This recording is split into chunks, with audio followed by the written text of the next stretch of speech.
सत्संगत जी, प्यार से कहना धन निरंकार जी। आज 57 निरंकारी संत समागम का ये आखिरी रोज़ और महाराष्ट्र में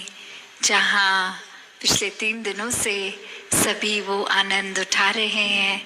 एक भक्तिमय हर पल अपना जी रहे हैं, एक सुकून का जिक्र जो बार बार आ रहा है, ये एहसास, ये कामनेस, ये पीस विद इन, ये भाव मन के, ये कोई क्षण भंगुर भाव नहीं है। हर एक के मन में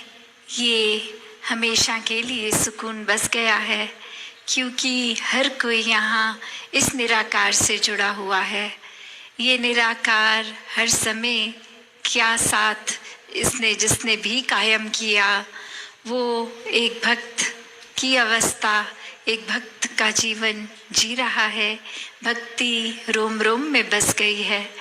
तो कैसे ऐसा जीवन हर किसी के हिस्से आ सकता है? हर कोई अपने जीवन में हर समय का भक्त बन सकता है। जितना ज़्यादा अगर हम और गहराई में जाते रहें, किसी भी संत का जीवन खोल के देख लें, चाहे इतिहास में हो या हमारे सामने आज की डेट में साक्षात, तो हर कोई यही समझा रहा है कि ये परमात्मा को हम किसी भी एक कोई कीमत चुका के नहीं, एक मुफ्त में ही परमात्मा मिल रहा है। उस संतों ने भी जैसे महाराष्ट्र में यहाँ एक बात इस तरह लिखी कि देव गया रुका ना लागे रुका मोल याही, कि कैसे एक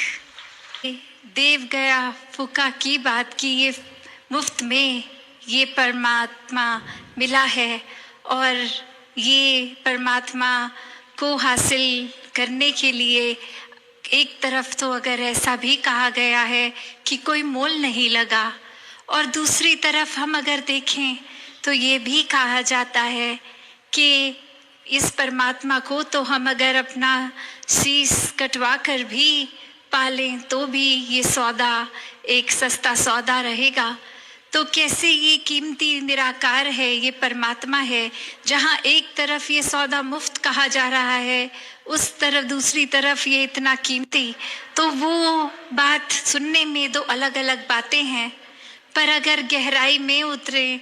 तो फिर ये सौदा सर कटवा के सस्ता भी इसलिए कह रहे हैं जीवन को, क्योंकि इसमें जो सर कटने की बात है वो अहंकार रूपी सर है, वो ईगोइस्टिक हेड हमारा, जो हर समय अपने आप को प्रथम मान रहा है। और कैसे फिर ये संसार में ये हर कोई जान लेता है कि जहाँ एक अपनी मैं को सिर्फ खोकर इतना बड़ा परमात्मा, ये असीमित परमात्मा मिल सकता है, और सिर्फ हमें वो प्राप्त करने से अहंकार ही रोकता है कि हमें जब सब कुछ लगता है कि हम पहले ही इतने जानकार हैं, हमें स्पिरिचुअलिटी का सब पता है, हमें एक अपने जीवन को कैसे जीना है ये आता है, हमसे ज़्यादा एक भक्ति किसी ने नहीं करी, या हमसे ज़्यादा ब्रह्म ज्ञान की अवस्था को किसी ने नहीं एक प्राप्त किया। हम बहुत अपने स्पेयर में विज्ञानी रहे हैं, या कुछ भी तरह का एक नॉलेज हमारा बेस अच्छा है। तो ऐसे अगर सोच विचार करके अपने आप को ही श्रेष्ठ मान लिया, प्रथम मान लिया, तो फिर तो ये स्पिरिचुअलिटी हमारे अंदर घर नहीं करेगी। एक परमात्मा जो पहले ही अंदर बसा है, ये इनसाइड आउट की जो जर्नी है कि अंदर हमारे मन में सुकून तभी होगा जब मन में परमात्मा है। तो कैसे एक इंसानों को अगर हर समय का सुकून चाहिए, तो ये परमात्मा का मिलन अपने जीवन में एक मिक होना है, एकत्व लाना है, एक वो सच्चा मानव है। और कैसे एक कहानी जो दासी ने पढ़ी कि किस तरह एक व्यक्ति कहीं जा रहा, किसी को नज़र आया, और वो देख रहा है इंसान की दिन का समय है, लाइट पूरी है, फिर भी उस इंसान ने एक फ्लैशलाइट टॉर्च अपने हाथ में जगा कर रखी है, और अब वो इतने ही सोच में कि ये इंसान तो कभी पहले देखा नहीं, शायद हमारे गांव में नया आया है, पर फिर भी वो रोशनी के समय जब सब कुछ साफ दिख रहा है तो भी एक टॉर्च का क्यों प्रयोग कर रहा है। सूर्य की रोशनी इतनी है, इसकी लाइट क्या ही दिखाएगी। पर वो उससे कुछ नहीं बोलता। आगे चलते चलते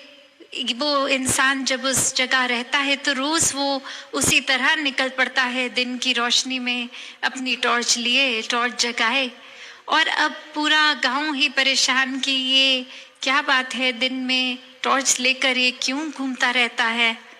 तो किसी ने फिर कुछ समय और निकलने के बाद उस व्यक्ति के जब जीवन में काफ़ी साल और निकल गए तो एक बार जाके देखा कि अब उस व्यक्ति की तबीयत भी बहुत ख़राब है और वो बिल्कुल अपने अंत की ओर जीवन काल के पहुंच ही गया है। तो तब जाके उससे पूछा कि आप अब इस बिस्तर तक ही सीमित रह गए हैं, कहीं अपने आप चल भी नहीं सकते, फिर भी आपने ये टॉर्च अभी तक जलाई है जो हर दिन आप लेकर सूर्य की रोशनी के बावजूद भी ऑन रखते थे, तो इसके पीछे कारण क्या था। तो वो इंसान आगे से कहता है कि इतने साल मैंने बिता दिए इंसान ढूंढने में। पहले तो लगा कि एक सूर्य की रोशनी है तो मुझे शायद इंसान मिल जाएंगे,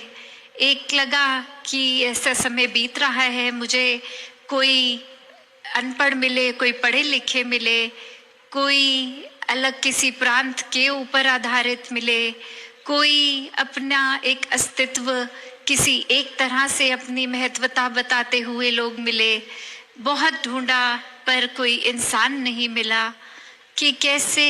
ये इंसान मैंने जब देखा नहीं मिल रहे तो फिर एक टॉर्च का उपयोग भी कर लिया कि शायद सूरज की रोशनी में नहीं मिल रहे, अब ढूंढता हूँ जिससे बात करूँगा और उसको उसके अंदर का इंसान ढूंढूंगा तो शायद कुछ मिल जाए। तो बात वही जो वो कहना चाह रहा था कि हम कैसे हर समय अगर ऐसा करके एक इंसानियत को खोते हैं। तो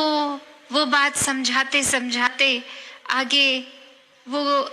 फिर से उस व्यक्ति से बात करते हुए कहता कि अब क्या आपको इंसान मिल गए, इतने साल सूर्य की रोशनी में भी जो नहीं मिले थे अब क्या टॉर्च की लाइट से ढूंढने से मिल गए। तो वो आगे कहता कि इंसान तो कोई नहीं मिला, पर शुक्र है किसी ने मेरी टॉर्च नहीं चुराई, क्योंकि काफ़ी हर समय ऐसे भी लोग दिखे जिनकी नज़र होती थी कि मेरा ध्यान भंग हो, कहीं मैं इधर उधर ये रख दूं और वो चुरा कर ले जाएं।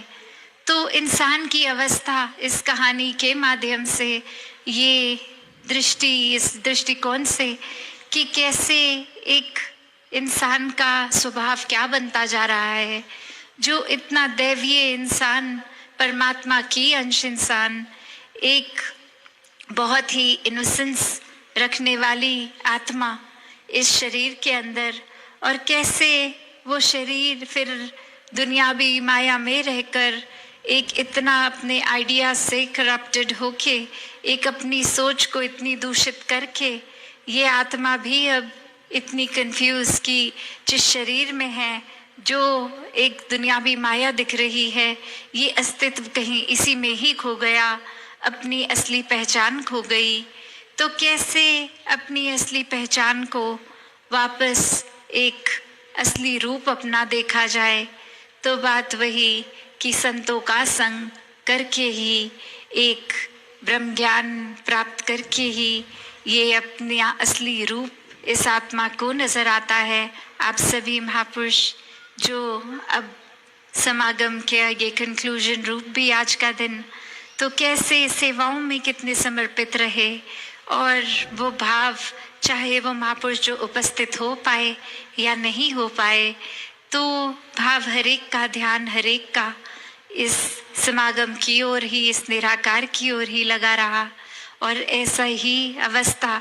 कि वो कोशिश सेवा की ये संदेश को, एक ब्रह्म ज्ञान को घर घर पहुंचाने की, तो सभी ने जहाँ एक सबसे पहले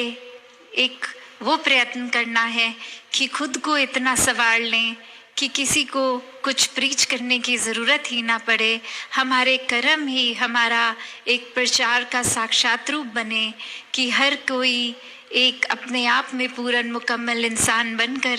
जीता चला जाए, ताकि फिर ये संदेश भी कि कैसे एक इस तरह भी जिया जा सकता है, वो संदेश हर एक तक पहुँचे। हर एक की आत्मा इस परमात्मा से मिलकर ये रोशनी का अनुभव करे, ये सच्चाई का अनुभव करे कि हर कोई इस निराकार से जुड़कर ये सुकून ही प्राप्त करे। तो उधर भी दासी अपने मन के भाव रखकर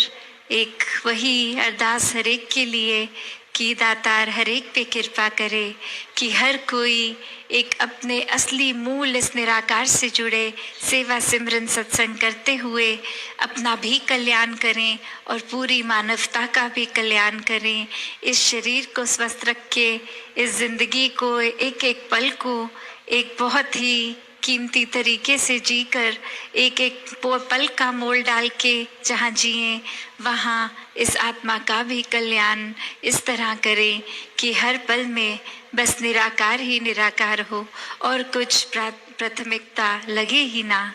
सत्संगत जी, धन्यवाद जी।